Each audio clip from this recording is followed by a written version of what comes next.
Whose land is this? My land. Leonardo DiCaprio and Martin Scorsese are back, but this time things get tribal. Is 3.5 hours enough to do justice for the Osage tribe, or should this movie have been released as a limited series? Let's find out.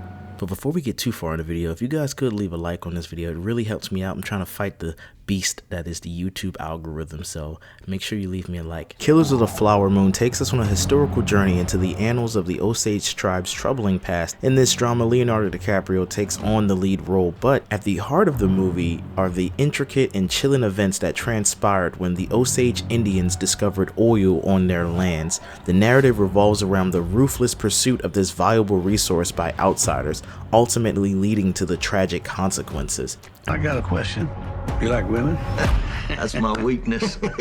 Leonardo DiCaprio's performance as Ernest Burkhart is commendable. He successfully embodies a character who finds himself ensnarled in a complex web of greed, manipulation, and violence. Despite the compelling performances of the main cast, the film's pacing is just a bit uneven. While it maintains that dry and slow atmosphere of an actual true crime television show, some pivotal scenes that could have elated a little bit more emotion or just impact seem to have been rushed, and that is to the film's detriment. I work with my uncle.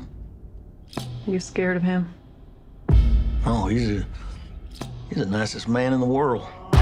Killers of the Flower Moon carries a straightforward and potent message. The dark history of exploitation and violence of or against indigenous communities. The theme underscores the ruthlessness of white settlers and their quest for wealth at the expense of the Osage Indians. Set against the backdrop of Indians discovering oil, ruthless white men determined to take it from them, the plot maintains my attention throughout, even though it is marred by some pacing issues. The film is often dry and it struggles to match the intensity and intrigue of some of Scorsese's earlier work like The Departed. Killers of the Flower Moon does not shy away from portraying brutal and unsettling scenes.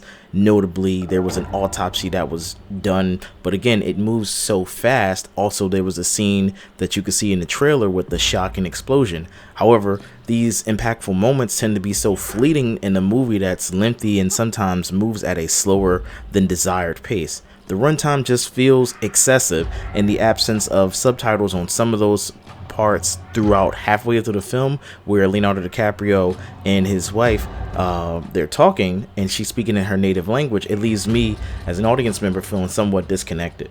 I don't know what you said, but it must have been Indian for handsome devil. As the story unfolds, there's even a scene that's pretty unsettling, and it's a representation of the Osage tribe calling in the Knights, or the Ku Klux Klan, and they're being celebrated as they come into town by the Osage Indians. That incident is a little deeply disturbing, but I get for historical context, they were looking for help. They hired Pinkertons and other detectives to try to help figure out who's doing these killings, all the while they were still happening. The movie concludes with an ending that effectively aligns with the historical events, leaving little room for, deviation. The film wraps up with a final act that does seem to drag his feet, leaving me to want a little bit more from Robert De Niro's character.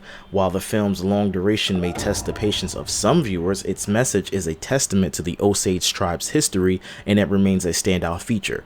Killers of the Flower Moons doesn't cater to a broad audience. Instead, it's more of a niche representation of a significant historical event. And if you appreciate old school storytelling and historical dramas, this is going to be your cup of tea. As far as recommendations go, this movie is unlikely to captivate a casual moviegoer due to its pacing and its detailed historical context. Its appeal primarily lies with fans of that old school storytelling, and also the very specific target audience for whom this film was created. I ought to kill these white men who killed my family. Killers of the Flower Moon often feels like it should have just been a limited TV series. The constraints of a feature film result in it being overly long and occasionally confusing regarding certain plot points, such as the motivations of the Osage women marrying white men. I had to Google this to find out that they were only allowed to withdraw that money if they had a guardian, which hence why they had to marry a white man. Some of the character development in Killers of the Flower Moon is uneven. Robert De Niro's portrayal of William Hale as a ruthless businessman stands out, while Leonardo DiCaprio's character, Ernest Burkhart, is, portrayed convincingly, but he has limited character growth. He is kind of just a pawn being moved in the story's direction. He just goes where the story goes. Lily Gladstone's Molly Burkhart is the most well-rounded of the characters in the film, in my opinion. The film's strength primarily lie in the cast's strong performances, whereas its weakness manifests in that lengthy runtime that we mentioned in the uneven pacing. Compared to recent films in various genres, I would say Killers of the Flower Moon doesn't necessarily rise to the top. In fact, I would say it's positioned at the lower end of the spectrum, particularly when compared to, more dynamic and engaging contemporaries. However, it's crucial to note that the film's primary audience, the Osage tribe, is likely to appreciate this cinematic representation of their history, making it a meaningful and condemnable endeavor. In conclusion, Killers of the Flower Moon may not be a groundbreaking cinematic experience, but it is better suited for streaming and historical appreciation rather than mainstream box office success.